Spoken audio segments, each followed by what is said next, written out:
ইরানের দুর্গম পার্বত্য সীমান্ত কি আবারও উত্তপ্ত হতে চলেছে? প্রায় ৪৭ বছরের প্রস্তুতি শেষে এবার একজোট হয়েছে ইরানের কুর্দি বিদ্রোহী গোষ্ঠীগুলো। দীর্ঘ দশকের বিভাজন ভুলে ৬টি প্রধান রাজনৈতিক ও সামরিক দল গঠন করেছে ইরানি কুর্দিস্তানের রাজনৈতিক শক্তিজোট।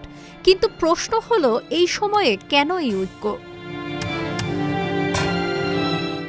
২০২৬ সালের ২২শে ফেব্রুয়ারি এই জোটের ঘোষণা দেওয়া হয়। লক্ষ্য পরিষ্কার, ইসলামিক রিপাবলিকের মতো এবং কুর্দি জনগণের আত্মনিয়ন্ত্রণের অধিকার অর্জন।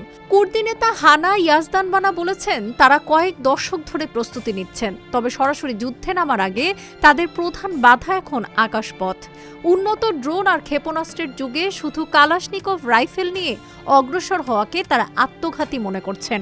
তাই ইরানের অস্ত্র ভাণ্ডার ধ্বংস না হওয়া পর্যন্ত তারা বড় কোনো হামলার ঝুঁকি নিচ্ছেন না। এই জোট এমন এক সময়ে গঠন করা হয়েছে যখন ইরান এক গভীর রাজনৈতিক রূপান্তরের মধ্য দিয়ে যাচ্ছে।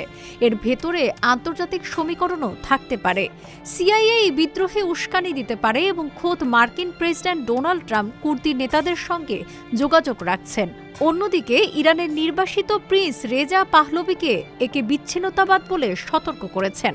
তার মতে এই জোট ইরানের ভৌগোলিক অখণ্ডতার জন্য হুমকি হতে পারে। তবে ঐক্য কি যথেষ্ট? ইরানের কুর্দিস্তান সরকার ইতোমধ্যে উদ্বেগে রয়েছে। তারা সাফ জানিয়ে দিয়েছে, তাদের মাটি ব্যবহার করে প্রতিবেশী কোনো রাষ্ট্রে হামলা চালানো যাবে না। তার উপর জোট ঘোষণার কয়েকদিনের মধ্যেই ইরানের রেভলিউশনারি গার্ডের হামলার মুখে পড়েছে তারা। এখন জোটের ভবিষ্যৎ নির্ভর করছে ইরানের ভেতরে থাকা কুর্দি সশস্ত্র বাহিনীগুলোর ওপর। তারা কি সরকারের পক্ষ ত্যাগ করেই জোটে যোগ দেবে, নাকি অন্য কোনো পন্থা অবলম্বন করবে? এখন সময়ই বলে দেবে দীর্ঘদিনের বঞ্চনা আর বৈষম্যের ক্ষোভ থেকে জন্ম নেওয়া এই জোট কি পারবে মধ্যপ্রাচ্যের মানচিত্রে নতুন করে কোনো ইতিহাস লিখতে, নাকি ইরানের ভূরাজনীতিতে আরেকটি নতুন অধ্যায় শুরু হবে? ডেস্ক রিপোর্ট, আজকের পত্রিকা।